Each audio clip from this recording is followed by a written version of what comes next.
Blessed first Sunday in Lent, friends. And as we enter into this time of Lent, sometimes it can often be made to sound like some sort of spiritual boot camp. Give something up, take something on, get stronger, try harder. And maybe there is some truth in that. We do need practices that train our hearts. The danger is when Lent turns into a holy competition. Who can fast the longest? Who can be the most disciplined? Who can win at spirituality?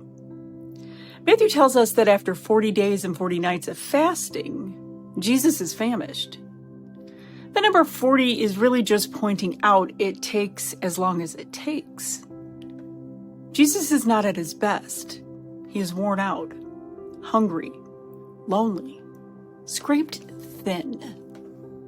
This is when the tempter shows up, not when he is strong and clever, but when his tank is empty. You know that place. The temptation that hits when you are exhausted, sad, stressed, or in pain is very different from the one that hits on a good day. It feels less like a choice and more like a current that's pulling you where you do not want to go. You run out of fight. You run out of answers. Matthew shows us what Jesus does here. He doesn't launch into one of his parables. He does not out-argue the devil by being clever. Every time he answers him with simple, steady lines from Scripture. One does not live by bread alone. Do not put the Lord your God to the test. Worship the Lord your God and serve only him.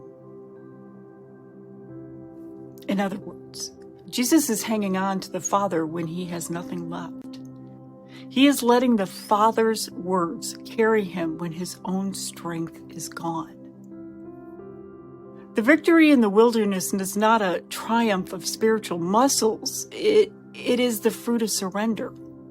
For a community like Emissaries of Renewal, that matters. Everyday evangelism is not about showing the world how strong we are.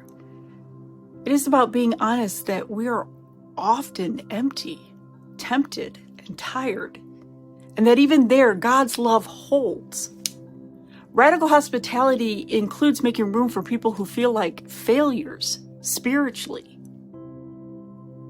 including ourselves. Impactful Witness says, I do not always get this right. What keeps me going is grace, not grit. So, what might Lent look like if we started there? Maybe fasting is less about proving how tough you are, more about noticing how quickly you reach for comfort, distraction, or control. Maybe prayer is less about impressive words and more about a truthful conversation. I am tired. I am tempted. I'm not as strong as I pretend. Help. Here's a simple invitation for this first week of Lent. Try asking, where do I need to stop pretending I can do this on my own? At the end of the day, the spiritual life is not built on our best efforts. It is held together by God's gifts. Jesus walks out of the wilderness not as a spiritual superhero who never struggled, but as one who knows what it is to be empty and to trust the Father anyway.